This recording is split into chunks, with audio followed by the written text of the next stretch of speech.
Hello everyone, my name is Aurélien Bellet. I'm from INRIA in France.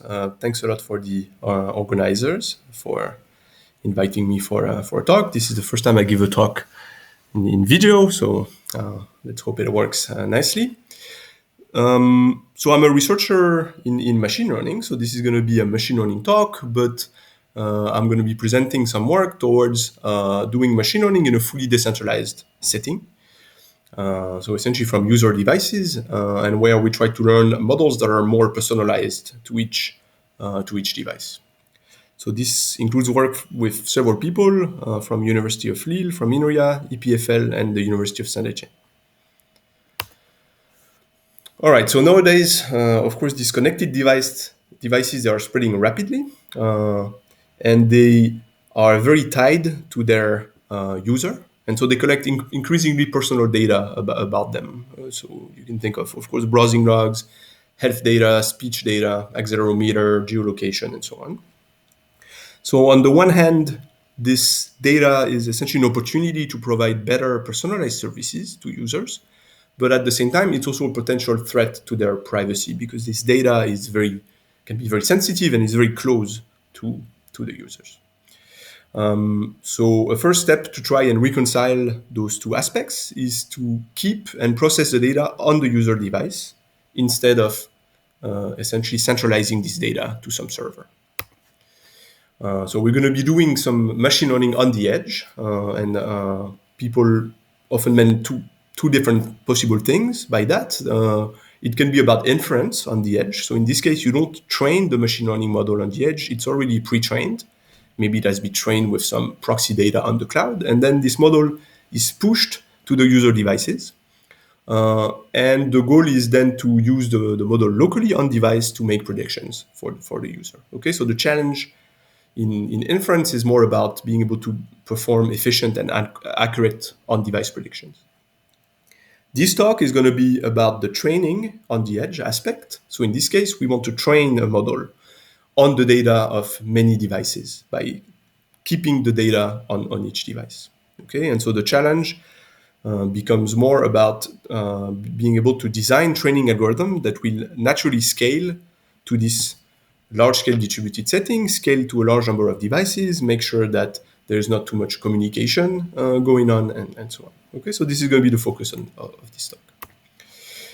The first thing you have to, of course, consider then is what kind of network architecture you are going to use to do this. So maybe the most classic approach nowadays is to use some kind of central server. So this is the case in federated learning, which is quite trendy at the moment in machine learning. So in this case, you have a central server that essentially coordinates the learning process.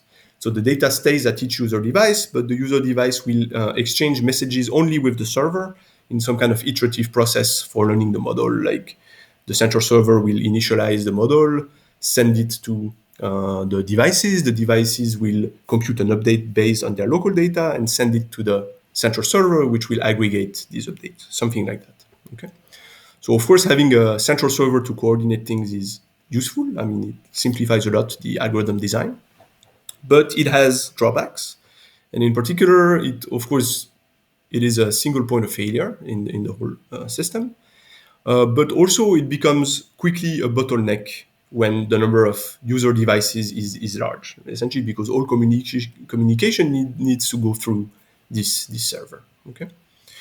An alternative setup is to go towards a more fully decentralized setup where we remove the central server and we rely on device-to-device communication. But of course, for this to be efficient, we need this communication to be sparse. So we want to avoid that all the users need to communicate with all other users in the network. So in practice, we have some kind of graph like this, where two users are connected in the graph if they can exchange messages. Okay, and we want to keep this graph sparse, in particular, like small degrees in this graph. And we want in this graph that the algorithm, the training goes asynchronously and in parallel, essentially that users in this network, they can become active independently of others and just need to communicate with their neighbors in the graph, and they don't need to know or wait for other to do some actions at the other end of the network. Okay, and so if you do that, then you can actually scale to many devices. Then another very important design choice that you have to make is whether you're going to learn a global model or personalized models.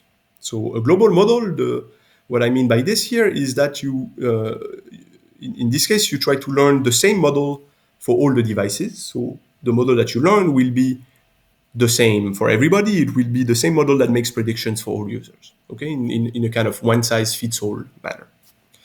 So of course, in this case, the model should be trained on data from all users, as many users as possible, because okay, in machine learning, the more data you have here, the better the model will be on average for users. Note, however, that the fact that users have a lot, the data of each user is quite different, can make the training much slower in practice. So this is one drawback. And another drawback is that, of course, you have to make the model large enough, flexible enough, so it has to have many parameters so that it can capture the specificities of each user. Because, again, you're going to use the same model for everyone, so it has to be flexible enough to be good enough on each user. An alternative choice is to learn more personalized models. So in this case, you have a specific model for each device, each user, responsible for making predictions for that user only. Okay. So in this case, of course, the model should be trained on the data from that user, and ideally on data from similar users, so that you can leverage more data than just the typically small data that each user has.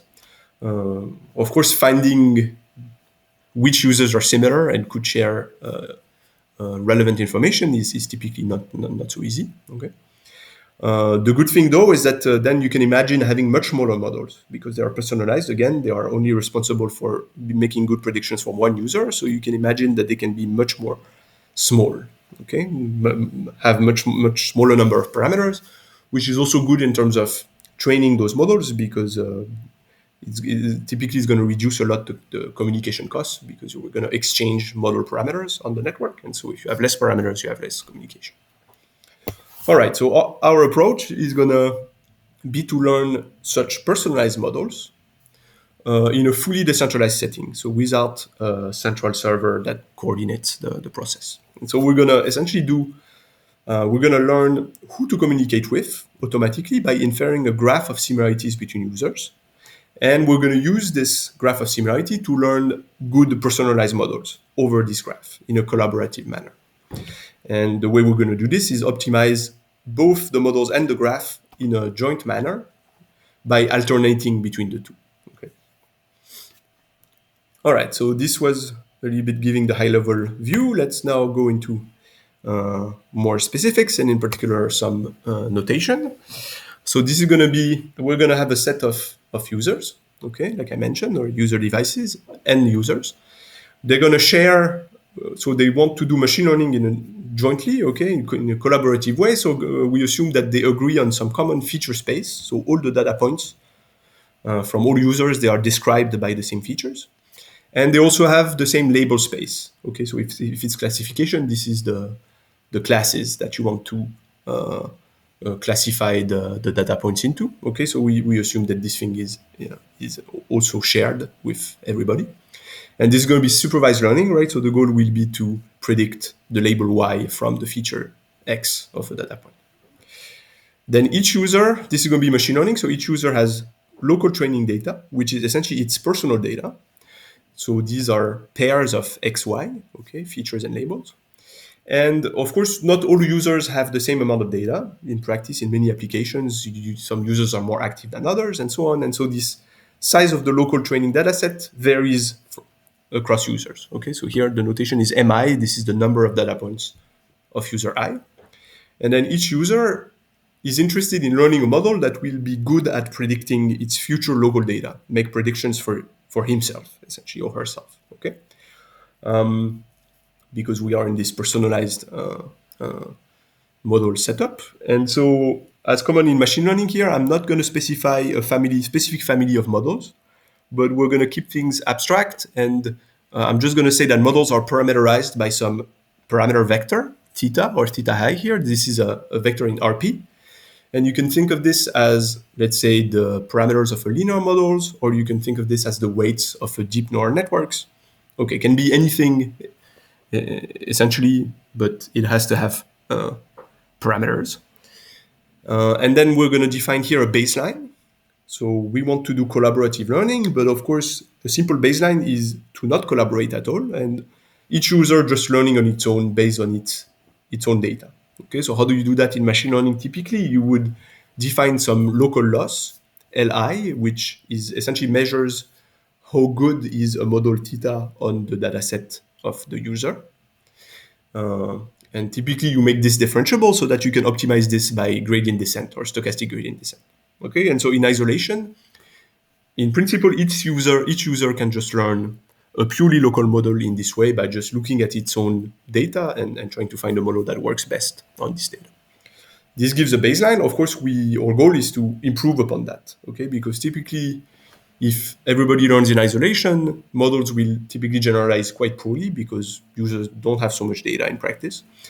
And so we're hoping that by collaborating, we can do better than this baseline. So to do better, we will need to exchange information, so hence this decentralized setting. So let me make a little bit more precise the kind of modeling that we do for time and communication. So we're going to assume asynchronous time.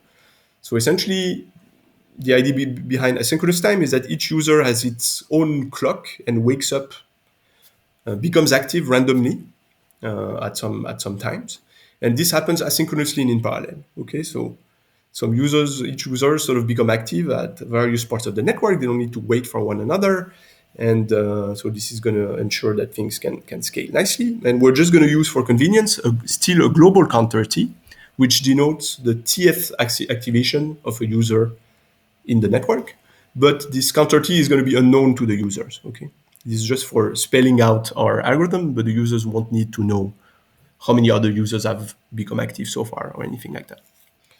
And then in terms of communication, we do this device-to-device communication. So we assume that all users in principle can exchange messages, but we don't want that to happen because it doesn't scale. So we're going to want to restrict communication to pairs of users that are similar.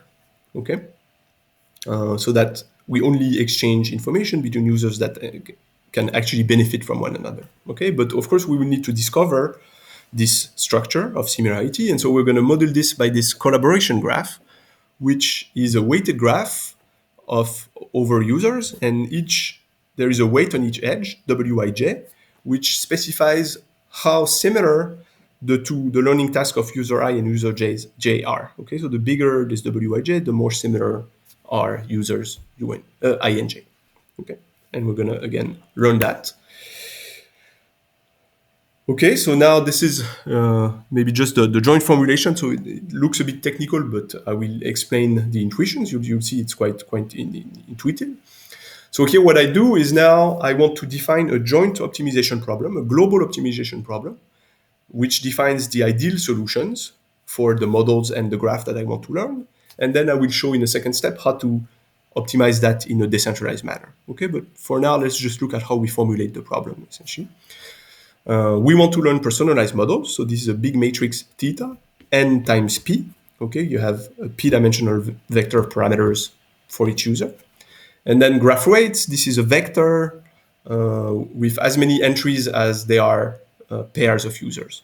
Okay, and this is not negative.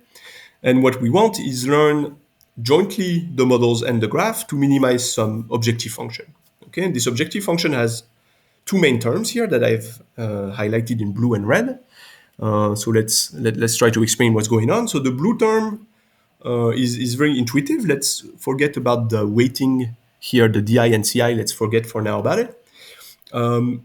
This blue term is essentially just saying that we want to learn a model for each user that is accurate on that user data. Okay, so this Li is the local loss of user I using its own model on its own data. Okay, so here this is just saying I want models to be good for that user, for each user, but there is no collaboration. Okay, this is independent terms in a way. What enables collaboration is the red term, which implements the fact that we want to learn similar models where users are similar. So if the weight in the graph is large. Okay, so if you look at this term, essentially, if Wij is large, you want the model parameters of theta I and theta j to be close to one another. Okay. So, right, this is what enables collaboration, this trade-off between keeping models accurate locally and essentially making models more smooth on the graph. And again, we learn both the models and the graph. Just to come back to the blue term, there is indeed some weighting in front of the blue term. In particular, the Ci, you can think of this as something that is proportional to the size of the training data set of user I. So this is to make sure that users that have more data, they trust more their local loss. And users with less data, they don't trust too much their local loss because it's not going to generalize well. They don't have enough data points, so they will trust more their neighbors. Okay, so this is to tune this trade-off between the blue and red terms in a way that is specific to each user. There is a third term, G of W. We will not specify it for now. Essentially, it allows to avoid trivial graphs like learning zero weights for everybody. And it will also make sure that we learn graphs that are sparse enough. But I'll come back to that later. Okay. Just to wrap up on this, I want to emphasize that this formulation implements very flexible relationships. There is a hyperparameter mu here in front of the red term, and you can see that if I set this mu to 0, I recover the baseline of all users just learning in isolation a model that is good with their own data. And if I make mu go to infinity, then this red term becomes a hard equality constraint between models of users that are in the same connected component of the graph. Okay, meaning that I will essentially learn a global model for each cluster, for each connected component of the graph. And in between, all models are allowed to be different, but yet they are not allowed to be too different. Otherwise, the penalization will be big. Okay, so it's quite flexible, I think. All right, so now we have our joint optimization problem. The question is how are we going to solve that in a decentralized way? Okay. So for this, we're going to design an alternating optimization procedure, which is quite natural when we have two sets of parameters, like here theta, the models, and W, the graph. Essentially, we're going to fix one. Let's say we initialize the graph. We're going to fix the graph and update the models. And then we're going to do the opposite, okay? Fix the models, update the graph, and so on, okay? So to implement such a procedure, I need two components that I'm going to present now. One decentralized algorithm to learn the models given the graph, and one decentralized algorithm to learn the graph given the models. All right, so let me start with learning the models given the graph. So the graph here is fixed. Because the graph is fixed, we can reason about neighbors and neighborhoods. So let's denote the neighborhood of user I by Ni. Okay, this is the set of other users with which user I has non-zero weight in the current graph. And then the algorithm will go like this. We're going to initialize, okay, each user is going to initialize its local model to whatever he wants. And then at each step T of the algorithm, a random user is going to become active. Remember this asynchronous time model thing. So essentially, each time step corresponds to a user waking up. And then this user will do two things. The first thing user I will do is update its model. And this will be done using both its local data set and the information that it has received from neighbors. Okay, so essentially the update is itself combining a local gradient descent step on the local loss of user I, this is the blue term, and a weighted average of neighbors model, the red term, okay, which is quite intuitive given the objective function that we have defined previously. Okay, and so by this update, it will take into account both its data and the information from neighbors. And once the update has been done, the user will send the updated model to its neighborhood, such that those users, when themselves they wake up, they will have the up-to-date information about their neighbors, and they will be able to run that update. Okay, so it's very simple, and the algorithm just goes like this, asynchronously and in parallel in the network. So we can show that this algorithm converges. I will not go too much into the technical details, but what this result here is saying is that if I run the algorithm for t iterations, I can look at the optimality gap. So essentially how far I am after t iteration with the models that I have from the optimal solution, this f star, okay, which is the optimal objective value of my optimization problem. And what this result is saying is that in expectation, after t steps, I will have reduced the initial optimality gap by an exponential factor in the number of iterations. So another way to put it is that I cut essentially the optimality gap by a constant factor at each iteration. So that is quite fast in practice. This constant factor depends on characteristics of the problem. I'm not going to go into those details. These are more about let's say convex optimization. But this converges, and it typically converges fast. So we've seen how to learn the models given the graph. Let's look now at how to learn the graph given the models. So at the top of the slide here, I'm just recalling the joint optimization problem, and to remind that we had left unspecified this last term G of W, which only deals about W, so we could ignore it to learn the models. So the algorithm I'm going to present can deal with a large family of function G, but to fix IDs, let's look at the particular instance, which maybe is the most interesting one. This is this GW here, which has two terms. Again, the red term is a log barrier on the degree vector. So the degree vector D in each entry I has the sum of the weights for user I. Okay, so if the degree of a user is 0, it means it is not connected to any other users. So it is isolated in the network. So we want to avoid that. So this log barrier essentially will make the objective function shoot to infinity as soon as the degree of a user approaches 0. Okay, so this is nice. We can avoid users to be isolated to enforce some collaboration. And then the blue term is some penalty on the weights, which will allow us to essentially control the graph sparsity, which is very important to make these algorithms scalable in practice. We don't want to learn graphs that are complete, so where all the weights are non-zero, because otherwise we've seen before that users will need to communicate with all other users, and this is not good. This is not scalable. Okay, so by tuning this beta in the blue term, we can nicely adjust how sparse the graph that we learn will be to make sure it is sparse enough to keep things efficient. The algorithm will this time rely on some decentralized system primitive that maybe some people in the audience already know or know even much better than I do. So here we're borrowing this existing primitive, which is peer sampling. So peer sampling allows a user at any time step to essentially draw or communicate with a small set of random peers in the network.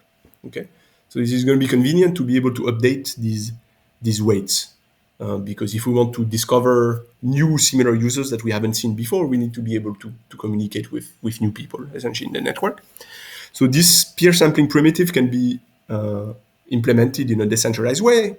This exists already, so we just take that as a building block for our algorithm. So the algorithm will start by initializing the weights to our arbitrary values, and then at each time step t, again, a random user I will become active. It will use the peer sampling service to draw a set of kappa users in the network. It will request their model, their loss, and their current degree in the collaboration graph. And this will be enough essentially for user I to update the associated weights with these peers. Okay, it uses again some kind of gradient update. I've hidden it here maybe for conciseness, but essentially it's simple and only needs information that user I has. It doesn't need further communication with other nodes.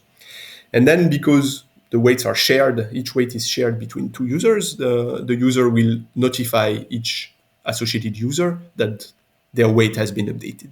Okay, and that's it. Again, the algorithm goes like this, asynchronously and in parallel in the network.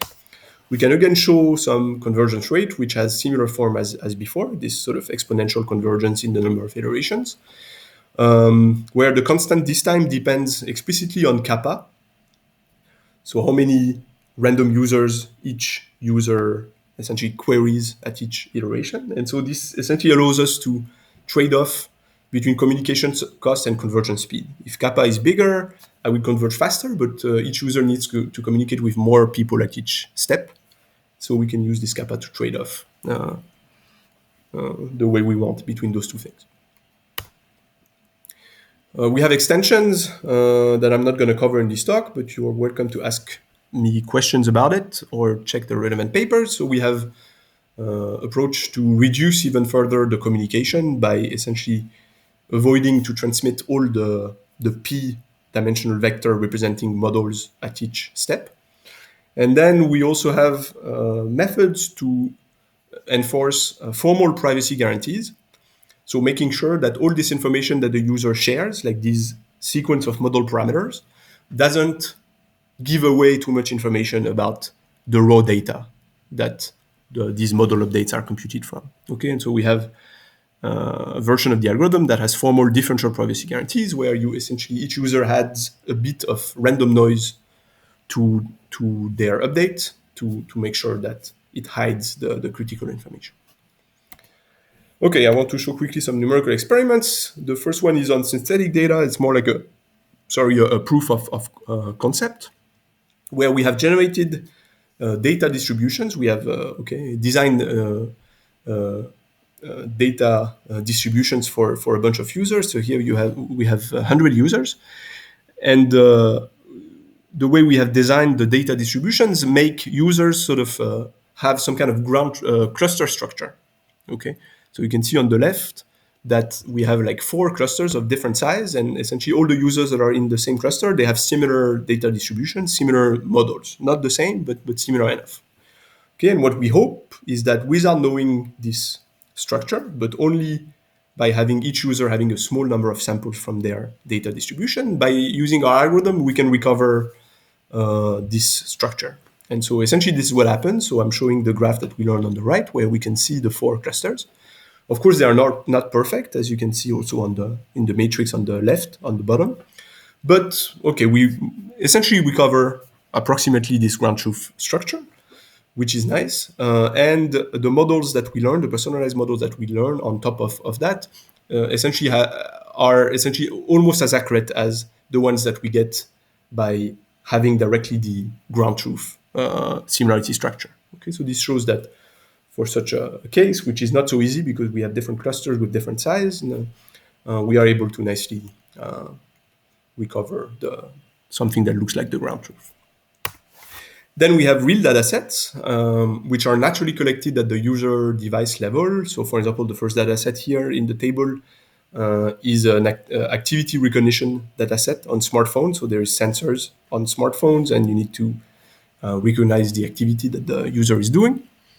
In these data sets, the number of users varies from 23 to 190, and there is no similarity available across users. So we don't know who is similar to who. There's no ground truth. So we need to learn that with our approach, along with the models. We learn 2 types of models here, models, simple linear models, and then nonlinear models that are ensembles.